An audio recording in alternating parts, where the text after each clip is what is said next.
Amém. Nós vamos ler o Evangelho em João, o Evangelho segundo São João, capítulo 8. Evangelho segundo São João, no capítulo 8. E vamos conversar um pouco hoje à noite sobre a diferença entre a religião e o Evangelho de Jesus. A religião, quando eu digo a religião, inclusive cristã. A religião judaica, a religião islâmica, a religião, inclusive a religião cristã. Porque a religião tem uma lógica que é muito própria dela, a religião. E o Evangelho tem a sua proposta. Então vamos tentar entender e conversar um pouco sobre a diferença entre a religião e o Evangelho. Aqui o capítulo 8 do Evangelho de Lucas é extraordinário para a gente tentar discernir um pouco isso. Se você já achou, João capítulo 8. Hã? João, eu estou perdido? Desculpa, João.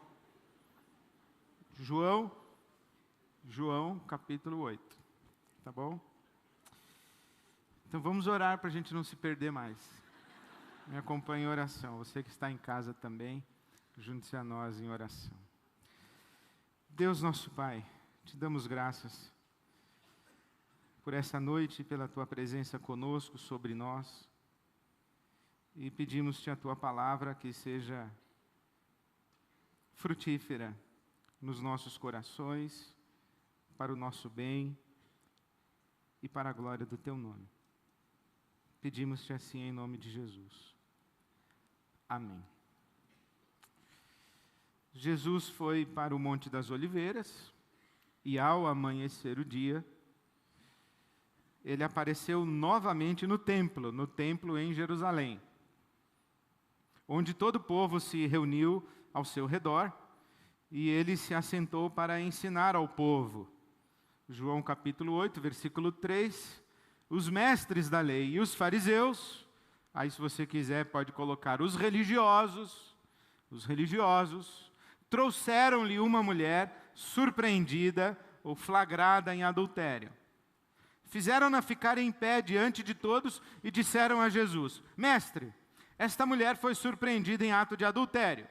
Na lei, Moisés nos ordena apedrejar tais mulheres. E o Senhor, o que diz? Eles estavam usando essa pergunta como armadilha, a fim de terem uma base para acusar Jesus. Mas Jesus inclinou-se e começou a escrever no chão com o dedo.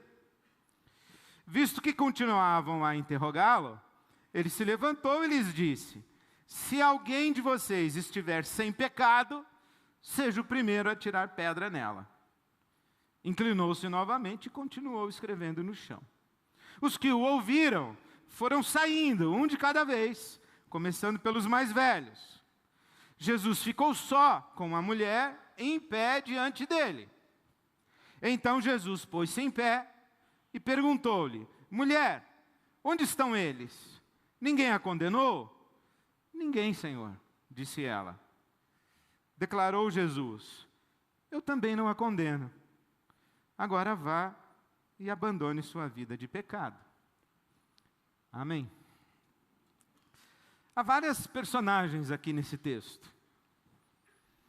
A multidão que está em volta observando Jesus. Os discípulos de Jesus que estão próximos a ele e Jesus os está ensinando. Os fariseus e doutores da lei. Os religiosos. Jesus. Uma mulher flagrada ou surpreendida em adultério. E há uma figura oculta nesse texto, que é um sujeito pelado correndo desesperadamente por Jerusalém, porque a mulher não estava cometendo um adultério sozinha. Mas somente ela foi trazida à presença de Jesus. No texto de Levíticos e no texto de Deuteronômio, Levíticos capítulo 20, versículo 10 e Deuteronômio 22, 22, diz que o pecado de adultério em Israel seria punido com apedrejamento. E tanto o homem quanto a mulher deveriam ser apedrejados. Dessas personagens todas que estão implicadas nesta cena, parece que há um acordo entre elas, ou talvez apenas um acordo. Elas estão concordes em apenas uma coisa: é que todo mundo que está ali é pecador. Se Jesus se levantasse e falasse para a multidão: todo mundo aí pecador? Pecador. Mulher, também sou. Os fariseus e doutores da lei aí, vocês religiosos, contrariados e muito contrariados, eles diriam: nós também, vai. Nós somos sim, no fundo nós somos. Os discípulos, pecadores. Todo mundo pecador, porque ninguém teve coragem de atirar uma pedra na mulher, então todo mundo é pecador. A questão é, por exemplo, o que é ser pecador? Ser pecador é isso aí que você é. Não preciso ficar explicando. O que é ser pecador? É isso aí. Quando você tem coragem de dizer a verdade que você sabe a seu respeito para você mesmo, ou você tiver coragem de parar na frente do espelho e falar assim: Ed, você, na sua face pública, na personagem que você desempenha e no papel que você desempenha na sociedade, você é assim, assim, assim, assim. Mas lá no fundo mesmo, eu vou dizer o que você é. Aí eu me descrevo e aí eu poderia colocar essa descrição como verbete de dicionário teológico. Pecador. Aí põe eu. Não preciso explicar para você o que é pecador. Ser pecador é essa coisa destrutiva que a gente é. Essa nossa capacidade de viver de maneira egoísta, de viver só para a gente mesmo, essa nossa capacidade de machucar pessoas, de gerar destruição, é isso aí que é ser pecador. E a grande questão é que todos nós sabemos que nós pecadores não podemos ficar soltos. Porque se deixar a gente solto, a gente vai fazer besteira. Se deixar assim a gente sem... sei dizer. Não é rédea. Não é... Assim, se alguém falar para a gente assim: olha, faz o que você quiser da vida, e não pense em mais nada e mais ninguém, só em você, nós vamos derrubar o mundo. Nós vamos transformar o mundo nisso aí que nós transformamos. Então, todos nós sabemos que se a gente não tiver um mínimo de... Se alguém não cuidar da gente minimamente, nós vamos destruir nossa família, nós vamos destruir nossos filhos, nossas crianças, nós vamos destruir nosso cachorro, vamos destruir nosso bairro, nossa casa, nosso condomínio. Vai ser uma confusão generalizada. Então, a questão é como é que a gente pega esse pecador e minimiza o potencial de destruição que esse pecador tem. Destruição de si mesmo e destruição de tudo que está em volta. Como é que a gente faz isso? A religião tem o jeito dela. Os religiosos se reuniram e falaram: é o seguinte, se a gente deixar solto, esse pessoal vai cometer adultério, vai todo mundo cometer adultério, vai todo mundo cair na esborna, vai dar confusão. Então é o seguinte, nós vamos estabelecer aqui regras e penalidades. Regras, isso aqui pode, isso aqui não pode. E isso aqui que não pode, nós vamos definir algumas penalidades assim, bem pesada mesmo. Vai ser apedrejado, vai morrer em praça pública, vai para o inferno. Coisas que ninguém quer passar por isso.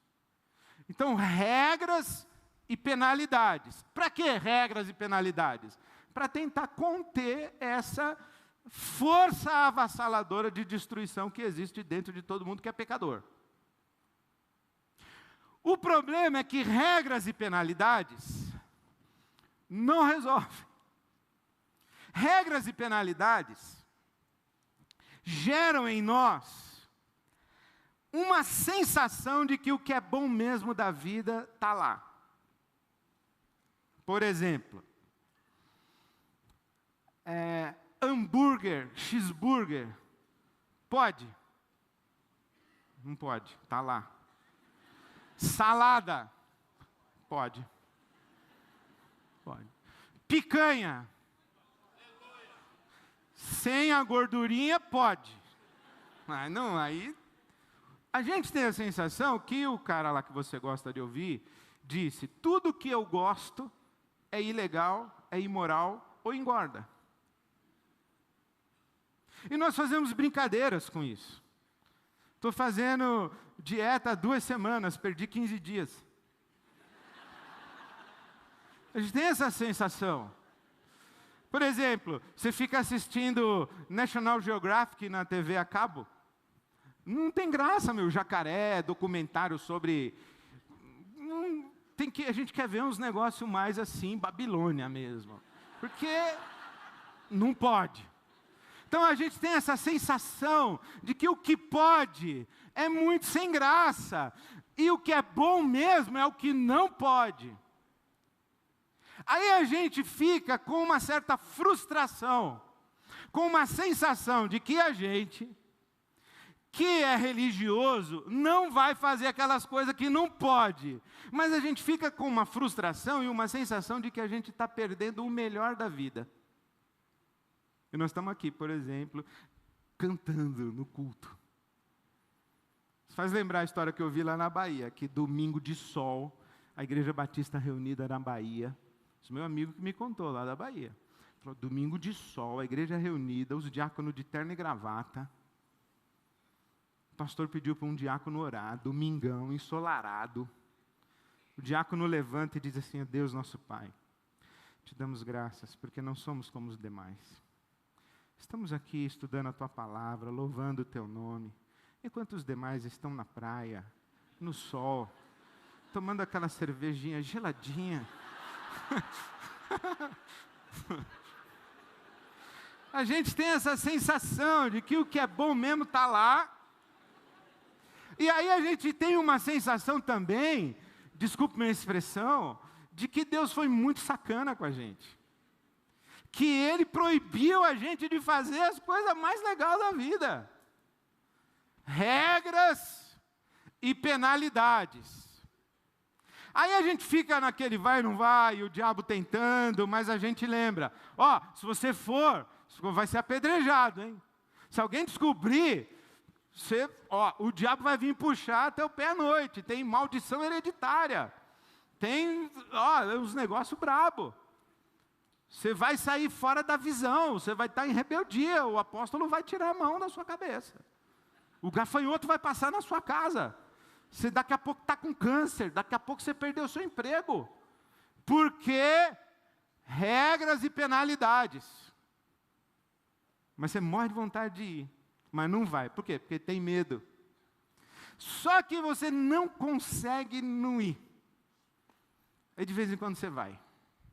Você vai, mas vai mal. Porque o sujeito que vai lá, enfiar o pé na jaca, sabendo que se for descoberto vai ser apedrejado, ele não desfruta da jaca assim bem. Ele vai, mas vai com medo. Ele vai olhando se tem alguém vendo. Ele vai se sentindo culpado. Ele vai se sentindo envergonhado. Ele vai, mas não vai direito. Mas vai. Mas vai. Depois que vai no culto da fogueira. Depois que vem à noite, aqui domingo. Nossa, tomara que o pastor Ed faça um apelo, que eu preciso confessar uns pecados domingo lá e tal. E você fica nessa situação, mas você vai. E aí quando você vai, você não pode deixar o pessoal aqui domingo descobrir que você foi. Então você começa a desenvolver uma capacidade de fingir que não vai.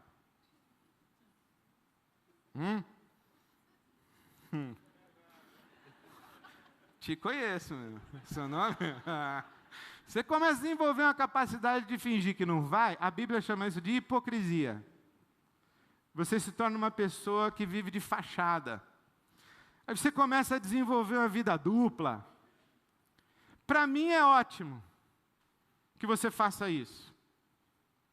Porque para mim é muito bom que você entre por aquela porta todo domingo com um sentimento de débito para com Deus. com um sentimento de culpa, com um pouquinho de medo, assim, de Deus fazer você ser demitido amanhã. Porque aí o que eu faço? Eu digo, olha, irmãos, não falo desse jeito, eu falo veladamente. Os irmãos estão indo lá, que eu sei. Mas podia dar uma oferta aqui na igreja para a gente cuidar da creche. Fazer missões lá na África. Os irmãos podiam ser voluntários, né? Domingo de Páscoa, no estacionamento. Aí eu começo a usar todo esse sentimento e esse mecanismo aqui neurotizante e psicótico da religião em benefício do meu próprio enriquecimento e do meu business. Aquilo que para você, a experiência religiosa, é uma rampa de acesso para o hospício, para mim é um ótimo negócio. Faz sentido? Não. Ok. Religião. Regras e penalidades. Gente culpada, gente com medo, gente frustrada, gente neurótica, gente psicótica, gente hipócrita. E a gente brinca todo domingo de me engana que eu gosto. E vai aí fazendo o contrabalanço das nossas culpas, das nossas taras e pedindo a Deus que tenha misericórdia da gente. Mas no fundo, dentro da nossa alma, é conflito puro. Inveja dos outros que estão lá tomando aquela geladinha. Porque é isso que está acontecendo aqui. Tem uma mulher lá no adultério, no bem bom. Está lá com o cara. O sacerdote vê. Fala, eu aqui não vou, ele vai. Eu não fui. Morro de vontade de ir, mas não vou. E ele vai ficar por isso mesmo? Não, pedra nele. Pedra. A fulana foi, pedra nela. Não pode ficar por isso mesmo. E por que não pode ficar por isso mesmo? Porque eu não fui. Então, quem foi tem que ser penalizado. Desobedeceu a regra, tem que ser penalizado. Pega essa pessoa, coloca em pé na frente de todo mundo e diz, ei, Jesus, pecadora, tem que apedrejar. Aí Jesus diz o quê? Quem não tem pecado, então, pode atirar a primeira pedra. O pessoal deixa a pedra no chão, cada um vai procurar sua turma e sai, fica só Jesus, a mulher, e Jesus faz uma pergunta interessantíssima. Ué, cadê o pessoal aí do apedrejamento? Ninguém te condenou? Ela diz, não. Ele diz, eu também não te condeno. Aí ela, e é isso, eu não te condeno, vá em paz e não peques mais, ou abandona a sua vida de pecado. Mas o senhor não vai me condenar? Não. Na verdade, o que Jesus está falando é, ninguém te apedrejou? Não, eu também não vou te apedrejar. Ninguém te penalizou? Não, eu também não vou te penalizar. Ninguém te castigou? Não, eu também não vou te castigar. E se eu for e fizer de novo? Bom, aí é um problema seu. E se você for pega de novo e for trazida aqui, você pode ficar tranquila, que eu também não vou te apedrejar, não vou te condenar, não vou te penalizar, não vou te castigar. Não. Quer dizer que se eu for e fizer de novo, e me pegarem de novo, me trouxerem aqui, o senhor não vai me apedrejar? Aí Jesus diz assim para ela, minha senhora, eu apedrejei a senhora agora? Não. Então, é assim, eu não vou apedrejar a senhora. Vai e não peques mais. O pessoal que está de longe, está dizendo assim, isso não vai dar certo, essa mulher, ela não vai se emendar, não. Ela vai de novo. Não teve castigo, não teve pedra, não teve condenação, não teve ameaça. Ela vai de novo. Isso vai virar uma bagunça. Aí Jesus, se estivesse aqui, olhar para eles e falar: vocês acham que não está uma bagunça? Vocês acham que está legal?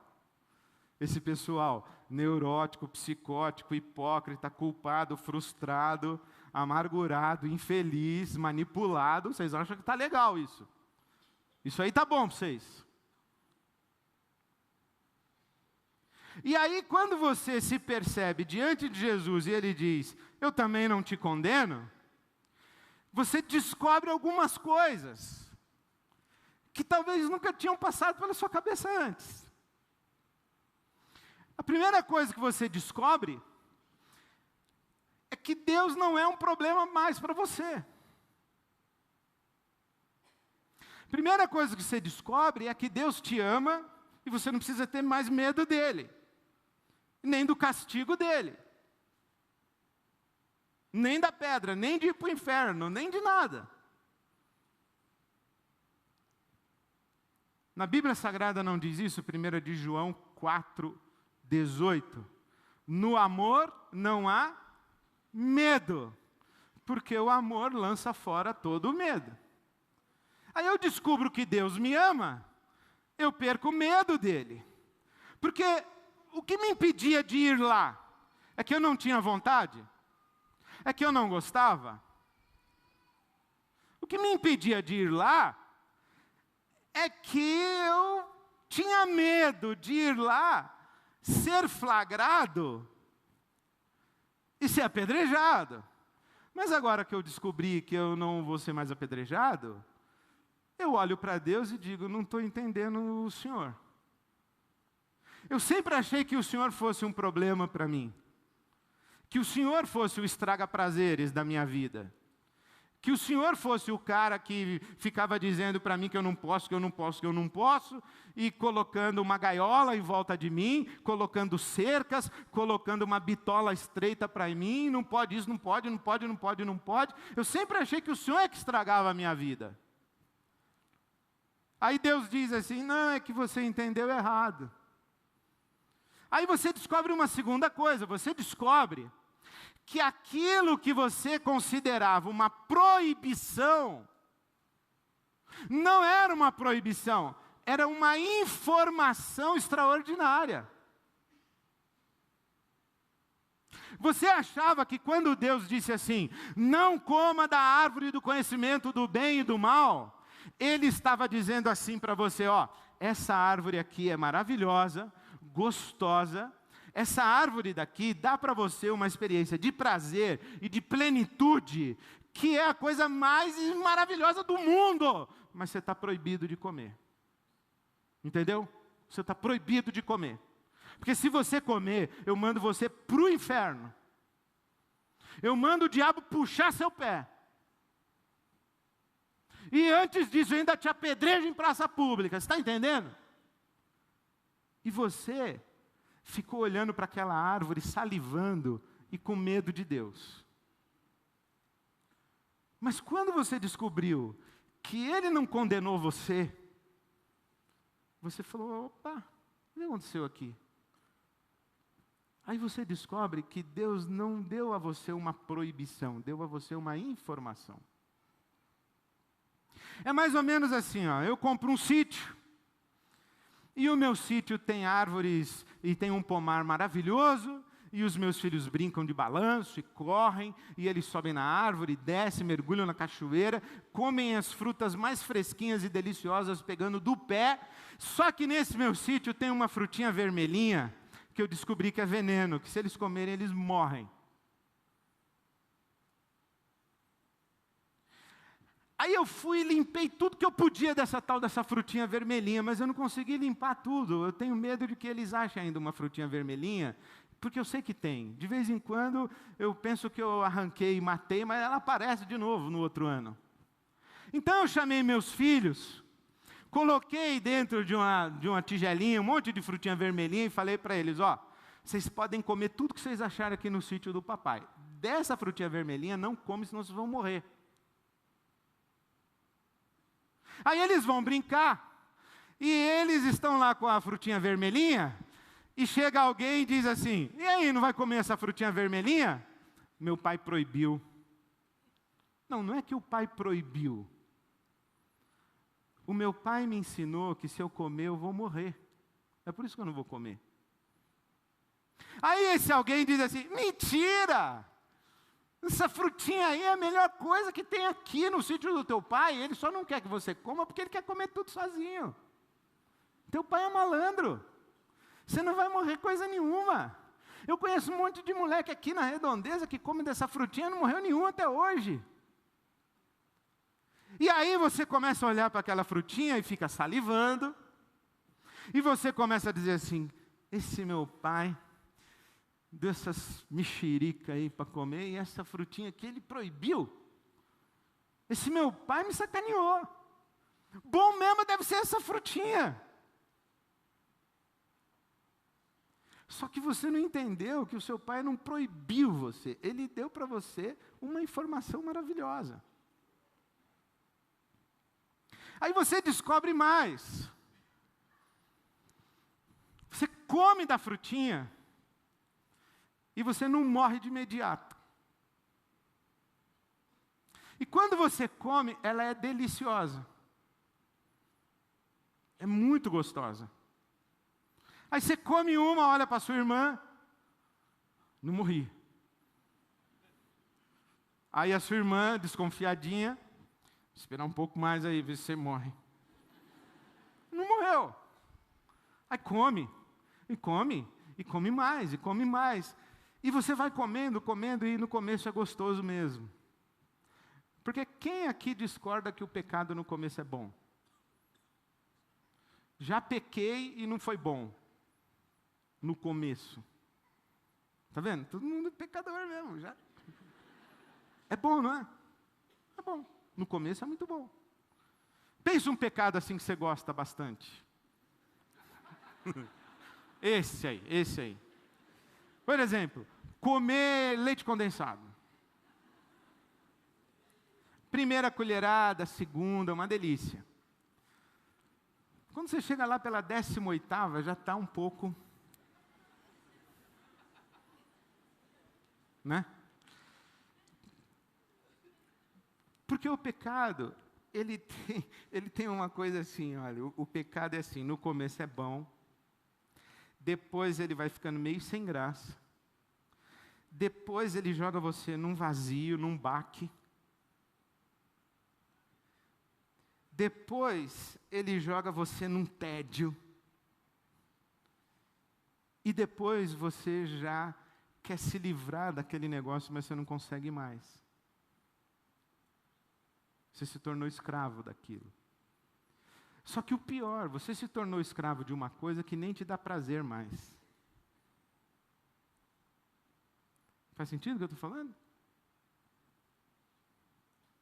Aí você descobre isso. E quando você descobre isso, você volta e fala, pai, estou com a boca toda cheia de ferida, o meu corpo está todo cheio de ferida, e eu estou com um negócio assim, uma tristeza lá no fundo da minha alma, que não sai mais. Eu estou com uma angústia, eu estou com um negócio ruim. Aí o seu pai diz assim, comeu da frutinha, né? Você fala, comi, pai. Aí nisso, vem alguém e diz assim, apedreja! Aí o pai diz assim, não vou apedrejar, eu vou abraçar. Eu não vou apedrejar, eu vou acolher. Eu não vou condenar. O menino já está com a boca toda cheia de ferida, já está com o corpo cheio de ferida, já está com uma tristeza na alma, que não se aguenta. Eu ainda vou meter o chinelo nele e botar de castigo? Não. E nessa hora eu olho para o meu filho e digo assim, você descobriu que o papai te ama? É, pai, descobri. Você descobriu que o papai, quando falou para você não comer, não é que ele estava proibindo e estragando o seu prazer, ele estava te protegendo? Descobri. Você descobriu que essa frutinha aí, ela só parece que é boa, mas ela na verdade vai te matar? Descobri, pai. E agora? Então, agora, filho, você descobriu, vai aí viver sua vida. E fica longe das frutinhas, hein?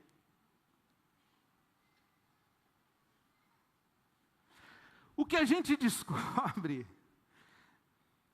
é que o caminho do Evangelho é um caminho de descobertas. Que descobertas?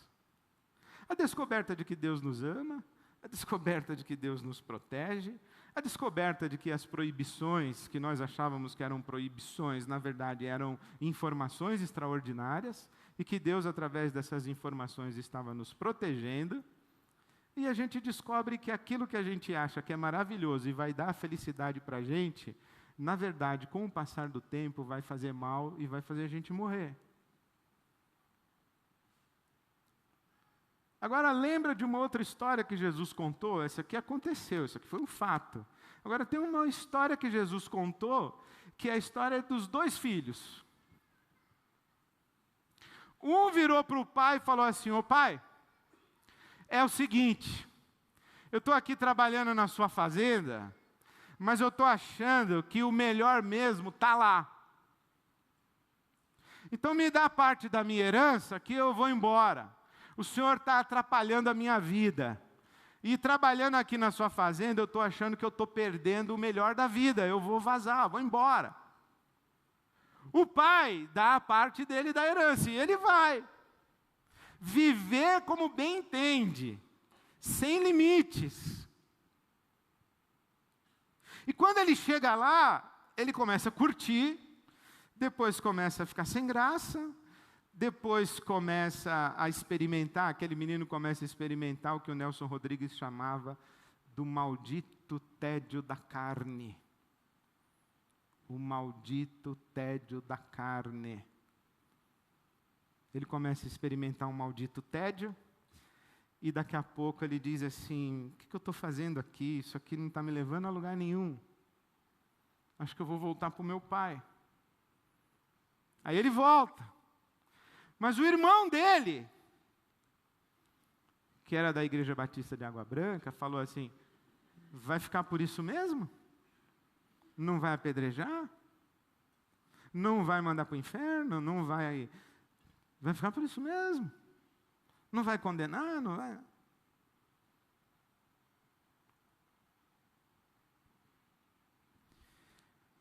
Quando você está de volta, que você descobriu que Deus não é um problema, você descobre uma coisa extraordinária. É que o grande problema que você tem é você mesmo. O grande problema que você tem é você mesmo. Você vem, Deus pega você no colo, te perdoa, te abraça, te abençoa, cuida das suas feridas, e põe você em pé para viver de novo. E quando você olhar para lá de novo, e você pensar em ir, você já não pensa assim: pô, Deus foi um sacana comigo, o melhor da vida está lá, eu quero ir, estou frustrado, estou perdendo a minha vida. Não, você já não pensa mais assim. Você já acordou. Você fala assim: não, Deus me ama. Eu não vou lá, porque eu descobri que aquele negócio no começo é bom, mas depois faz um mal desgraçado. E eu não quero entrar por essa rota de destruição e autodestruição. Agora, finalmente, eu estou livre para andar com as minhas próprias pernas. Porque quando eu deixava de ir, porque eu tinha medo de ser apedrejado, eu não era livre. Eu era escravo do medo. Eu era escravo da minha reputação pública. Eu era escravo do julgamento dos religiosos. Eu era escravo da minha imagem de Deus. Eu não era livre. Agora, eu sou livre. E agora, Deus está dizendo para mim: agora você decide o que vai fazer da sua vida, filho. E numa dessas que Deus me dá liberdade e me dá responsabilidade, porque toda liberdade tem o equivalente da responsabilidade, eu vou e dou uma olhada para Deus assim, né? Tal. E estou indo. Aí eu olho para Deus e Deus fala assim: você que sabe. Você já sabe o que você vai encontrar lá. Aí eu penso assim: pô, mas as primeiras 3 frutinhas foram boas demais. eu vou ficar só nas 3. Pego 3 e volto. Aí eu olho para Deus com medo dele, mas eu não consigo mais ter medo de Deus, porque eu sei que Ele me ama.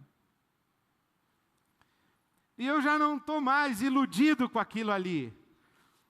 Na verdade, eu posso estar meio viciado com aquilo ali, porque é bom. Mas eu não estou mais iludido.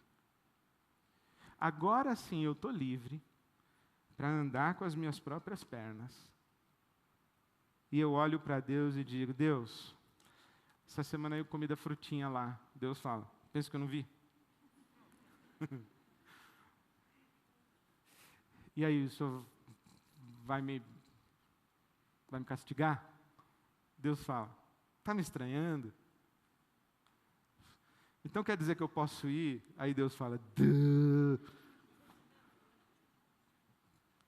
Aí Deus diz assim, cara, é com você. Não sou eu que estou impedindo você de ir. Se você for e voltar, eu vou te acolher, te receber, não vou deixar ninguém te apedrejar e também não vou te apedrejar. Mas olha o que você está fazendo com a sua vida. Não fique jogando a culpa em cima de mim, que você fez ou deixou de fazer, porque eu mandei ou eu não deixei. É você. A religião é o caminho do controle, da manipulação, da infantilidade perpetuada. O Evangelho de Jesus é o caminho da libertação, é o caminho da emancipação, é o caminho de gente grande. Esse aqui, ó, espaço da religião, ele é muito mais frequentado. Porque Jesus não disse que largo é o caminho e larga é a porta que conduz à perdição? E estreito é o caminho, estreita é a porta. Não é que o caminho aqui é largo, que pode tudo. E aqui é estreito porque pode só 3 coisas, orar, jejuar e ler a Bíblia. Não é isso. Aqui é largo porque campo em que passa manada, o caminho fica largo. Campo em que passa pouca gente, não fica caminho largo, fica trilha. Fica trilha. O que Jesus está dizendo para nós é, anota aí, Deus te ama, você não precisa ter medo dele. Aquilo que você pensa que é proibição, não é proibição, é informação. Aquilo que você pensa que vai fazer você feliz e que Deus diz para você não fazer, não se iluda. Parece que é bom, mas no final vai levar você para a morte. Provérbios 14, 12. Há caminhos que ao homem parecem direitos, mas ao seu final são caminhos que conduzem à morte. Provérbios 14, 12. Então você já aprendeu que Deus te ama, que você não precisa ter medo dele, que Ele te deu informações extraordinárias quando Ele falou que tipo de frutinha vai te fazer mal. E agora Ele diz, entendeu? Entendi. Então vai em paz. Vai e abandona esse negócio de frutinha. Aí você chega para Deus e diz assim, sabe qual é o problema, Senhor? É que eu, no fundo eu gosto daquele negócio, eu estou meio viciado naquilo. Aí Deus diz assim, então, vem aqui conversar comigo que nós vamos conversar sobre essa sua mania de fazer coisa que te faz mal. Nós vamos ter uma conversa séria sobre essa sua mania de fazer coisa que te destrói. Nós vamos ter uma conversa de pai para filho sobre essa sua mania de fazer coisa que destrói os outros. E eu tenho como resolver essa parada na sua vida. E aí, por que eu aceito essa conversa? Porque eu já descobri que Deus me ama e que eu não preciso ter medo dele. E eu já descobri que quando Ele diz, vem aqui, vamos esquecer aquilo lá e vamos andar pelo caminho da vida, eu sei realmente que aquilo lá é morte. E agora eu sei o que é vida. A nossa caminhada com Jesus é uma escolha voluntária de dizer a Jesus, eu quero andar no caminho da vida. O máximo que a gente pode dizer é, eu não consigo. Mas Jesus sabe lidar com gente que não consegue. e sabe abençoar pessoas que não conseguem para colocá-las no caminho da vida. Domingo que vem é musical de Páscoa. Se tudo correr bem, eu estiver vivo até lá, no domingo, dia 12, nós vamos continuar essa conversa. O que é que Deus tem para dizer para as pessoas que já descobriram que frutinha vermelha é boa no começo, mas mata no final? Que já descobriram que Deus não é um estraga-prazeres? Que já descobriram que Deus é um Pai amoroso que protege os seus? Que já descobriram que não devem e não precisam viver sob o medo, frustração, culpa, porque Deus não é do tipo que apedreja, Deus é do tipo que restaura. Pessoas que já escaparam dessa maldição da religião, mas que ainda carregam umas frutinhas na bolsa, porque as frutinhas são especiais assim, quando a gente faz escondido. Dia 12 a gente conversa sobre isso. O que eu espero é que a nossa caminhada como comunidade não seja uma caminhada de religiosos. Porque essa caminhada de religião é um negócio que mata no final. Então eu espero que você seja uma pessoa que, estando aqui, está sendo ou esteja sendo convidado e convidada, sempre, a olhar para Deus como quem olha para um Pai amoroso. E olhar para si mesmo como alguém que é responsável pela liberdade que Deus concedeu. Que Deus nos abençoe. Amém. Nós vamos ficar em pé e vamos cantar.